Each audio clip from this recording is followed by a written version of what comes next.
ल साथीहरू हाम्रो गाउँको नजारा यो चाहिँ त्यहाँ हाम्रो भाइले सिमी लगाएको छ यताउता होइन त्यो बारीमा अनि यहाँ पनि लाग्छ।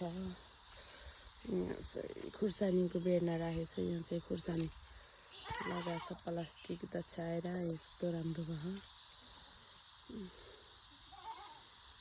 राम्रो छ।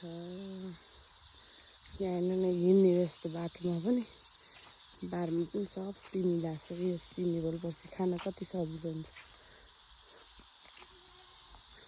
अब चाहिँ मैले हजुरहरूलाई हाम्रो धारा देखाउँछु ल।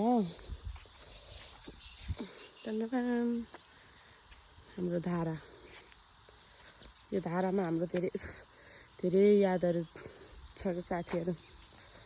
हामी यो त अहिले त यस्तो भयो, यो त पहिला सानो ढिक थियो होइन। यहाँ चाहिँ हाम्रो साथीहरू भएर कति खेलिन्थ्यो कि यस्तो उसहरू कति खेलिन्थ्यो। हो त्यो टङ्कीमाथि नाचिन्थ्यो यसरी स्टेज जस्तो बनाएर होइन। अनि यस्तो छ हाम्रो धारा चाहिँ। त्यहाँ चाहिँ दाइहरूको घर हो।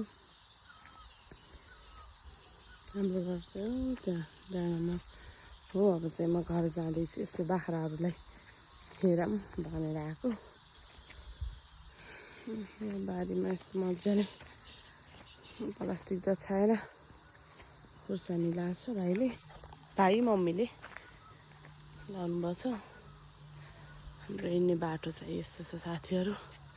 यहाँ चाहिँ पुरै जङ्गल थियो साथीहरू न, अहिले छैन त। त्यो पनि के पहिला चाहिँ पुरै जङ्गल रुख काटेर सब छक्क बनाएको छन् कि। त्यो हाम्रो घर चाहिँ मेरो माइती घर। रमाइलो छ जे होस्।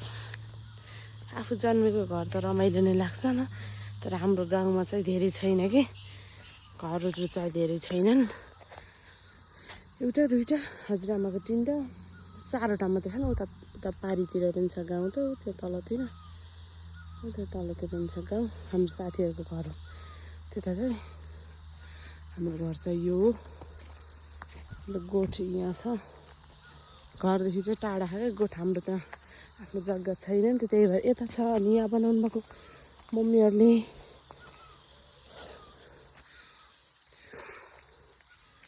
यो साथीहरू हाम्रो माइती घर पनि। हाम्रो त्यहाँ कुकुर छ र साथीहरू, कुकुर ल हेर्नु साथीहरू हाम्रो घर।